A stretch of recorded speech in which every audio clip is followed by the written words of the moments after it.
অসমৰ ভূমিপুত্ৰ মিচিংসকলৰ অন্যতম উৎসৱ হৈছে পৰাগ উৎসৱ। অসমীয়া ভাষাত ইয়াক নৰাচিগা উৎসৱ বুলিও অভিহিত কৰা হয়। ভূমিপুত্ৰ মিচিংসকলে ইতিহাসে ঢুকি নোপোৱা দিনৰে পৰা এই পৰাগ উৎসৱ উদযাপন কৰি আহিছে। নৈপৰীয়া মিচিংসকলে কৃষি কৰ্মকে জীৱনৰ সম্বল ৰূপে গ্ৰহণ কৰি আহিছে আৰু যেতিয়া পথাৰৰ খেতি-বাতি সামৰণি পৰে, যেতিয়া খেতি চপাই শেষ হয়, তেতিয়াই মিচিংসকলে উদযাপন কৰে পৰাগ উৎসৱ। পৰাগ উৎসৱতে গাঁৱৰ পৰা দূৰ-দূৰণিলৈ বিয়া দিয়া জীয়ৰী, কৰ্মসূত্ৰে দূৰ-দূৰণিত থকা জাতি-কুটুম কিম্বা আত্মীয়ক আদৰ-সন্মান কৰি প্ৰীতিভোজ দিয়া হয়।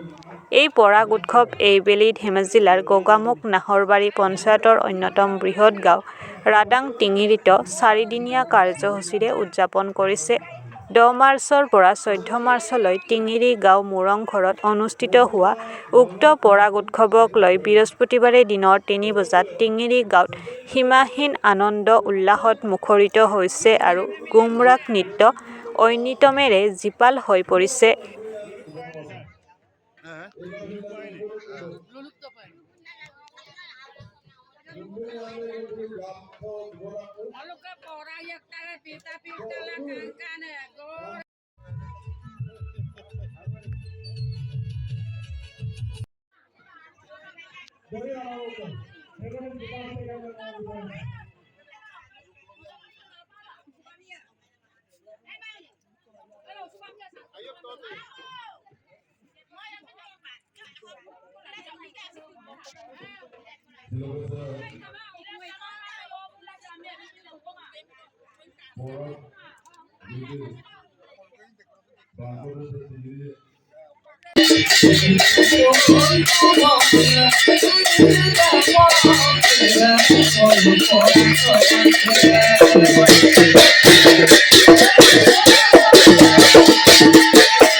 আমি ব্ৰিটিছৰ যিটো মাটি আমাৰ জাতি ধৰ্মগত এটা আমাৰ নীতি আছে, সেই নীতি আমি পালন কৰিব লাগিব।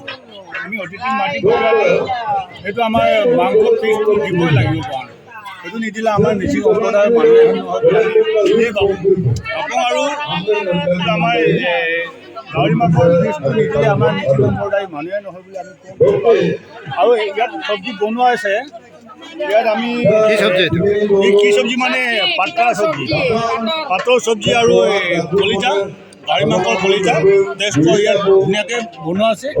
সেইখিনি আমি অতিথিৰ কাৰণে ধুনীয়াকৈ বনাই ৰাখিছোঁ। সেইকেইটা অতিথি আমি আমন্ত্ৰণ কৰি আনিছোঁ। সেইকেইটা অতিথি ইয়াতে তাত সম্বৰ্ধনা কৰিব ষ্টেটত আমি মৃদং অসমত লৈ পেলাই ইয়াত ধুনীয়াকৈ এৰেঞ্জমেণ্ট কৰিছোঁ। ধন্যবাদ আপোনালোকক। আমাৰ 2000 কিমান মানুহ টাৰ্গেট কৰা হৈছে? টাৰ্গেট কৰা হৈছে আমাৰ সম্ভৱ আজি আহিব ইমান 12,000 12,000, কাইলৈ আহিব 12,000। তেতিয়া 24,000 মানুহক টাৰ্গেট কৰা হৈছে। কালি কিমান মাৰিব? ৰাডাং টিঙিৰি অৰ্থাৎ মাছ টিঙিৰি আমাৰ 11, 12, 13 আৰু 14 মাৰ্চ 2026 এই তাৰিখে 4 দিনীয়া কাৰ্যসূচীৰে আমি পৰাগ উৎসৱ আয়োজন কৰিছোঁ। আমাৰ অতিথি হিচাপে আছে আমাৰ শিক্ষামন্ত্ৰী, অসমৰ শিক্ষামন্ত্ৰী ডাক্তৰ আৰু আমাৰ মিচিং অট'নমাছ কাউন্সিলৰ চিফ পৰমানন্দ চাইঙীয়া, প্ৰধান বৰুৱাও আছিলে। তাৰপিছত আৰু আমাৰ স্থানীয় GM গোগামুখ সমষ্টিৰ GM ৰাজু পেগু, সুনীল কুমাৰ পেগু, MSc অধ্যক্ষ, এনেকৈ বহুত আমাৰ স্থানীয় মিচিঙৰ জ্যেষ্ঠসকলক আৰু এই ওচৰ চুবুৰীয়া গাঁওসমূহ আৰু বিলুপুৰ কোটালগুৰি গাঁৱৰ পৰা আমি মিলন দল হিচাপে মাতিছোঁ আৰু এই বৰাগৰ উৎসৱৰ আহিলালৈ আমি সাংস্কৃতিক কাৰ্যসূচীও গ্ৰহণ কৰিছোঁ আৰু আমাৰ দীৰ্ঘয়ুমে সাংস্কৃতিক সন্ধিয়াও আছে। এইখিনি কৰাৰ পাছত আমাৰ এদিন লাষ্টৰ দিনা আমি মিলন দল আৰু আমাৰ মাছ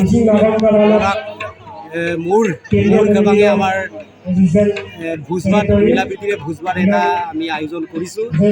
গতিকে সকলো অসমৰ সমাজৰ বা অসমৰ সকলো ৰাইজে আমাক আশীৰ্বাদ দিব বুলি আমি কামনা কৰিছোঁ। মিলন দলত মিনিমাম 50জনমান মানুহ আহিছে বিলমুখ কটালগুৰি। আপুনি কি ক'ব এই সন্দৰ্ভত? মইতো ক'বলৈ ভাষা নাইকিয়া হৈছে যে আজিৰ পৰা 1950 চনৰ আগতে আমাৰ টিংৰি গাঁৱত বৰা উৎসৱ খাইছিলে, বৰা উৎসৱ মানে উদযাপন কৰিছিলে।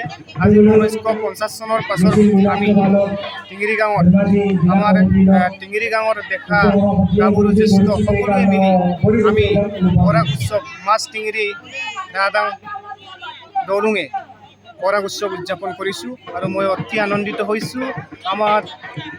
আমাৰ গাঁৱৰ জীয়ৰী জোৱাই চব আহি মেলি মিলা প্ৰীতিৰে আনন্দময় ইয়াত উপভোগ কৰিছে।